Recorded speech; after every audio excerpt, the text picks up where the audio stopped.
S, வீடு, schools, hotels, store room இங்கெல்லாம் partition wall கட்டணும்னாலும் இப்போ பில்டிங் போனஸோட first choice Renocon Rapid Wall Panels. India தனது மேற்கு எல்லையை ஒட்டியுள்ள பகுதிகளில் தனது முப்படைகளான இராணுவம், வான் மற்றும் கடற்படையை கொண்டு மிகப்பெரிய கூட்டு பயிற்சியை மேற்கொள்ள உள்ளது.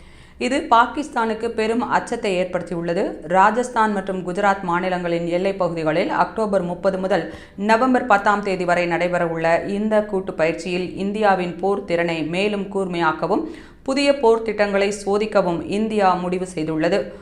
சர்க்ரீக் பகுதி முதல் ஜெய்சால்மர் வரையிலான பகுதிகளை உள்ளடக்கி நடைபெறவுள்ள இந்த பயிற்சியில் பல்வேறு களங்கள் மற்றும் நிலப்பரப்புகளில் இந்தியா பயிற்சி மேற்கொள்ள உள்ளது. இது பாகிஸ்தானுக்கு ஒருவித அச்சத்தையும் பரபரப்பையும் ஏற்படுத்தியுள்ளது. இந்தியா பயிற்சி மேற்கொள்ள உள்ள நிலையில் பாகிஸ்தான் தனது வான்படை மற்றும் கடற்படை தளங்களை உயர்மட்ட எச்சரிக்கை நிலையிலேயே வைத்துள்ளது. இந்த இராணுவ பயிற்சிக்காக குறிப்பிட்ட வான்வெளிகள் மற்றும் கடற்பகுதிகளில் விமானங்கள் பறப்பது தொடர்பாக விமான பயணிகளுக்கு எச்சரிக்கை விடுக்கும் நாட்டோம் அறிவிப்பும் வெளியிடப்பட்டுள்ளது. தற்போது பாகிஸ்தான் வேண்டுகோளுக்கு இணங்க ஆபரேஷன் சிந்தூர் நிறுத்தி வைக்கப்பட்டிருக்கையில் முப்படைகளையும் தயார் நிலையில் வைத்திருக்க இந்தியா பயிற்சி உதவும் என பாதுகாப்புத்துறை வட்டாரங்கள் தெரிவித்துள்ளன.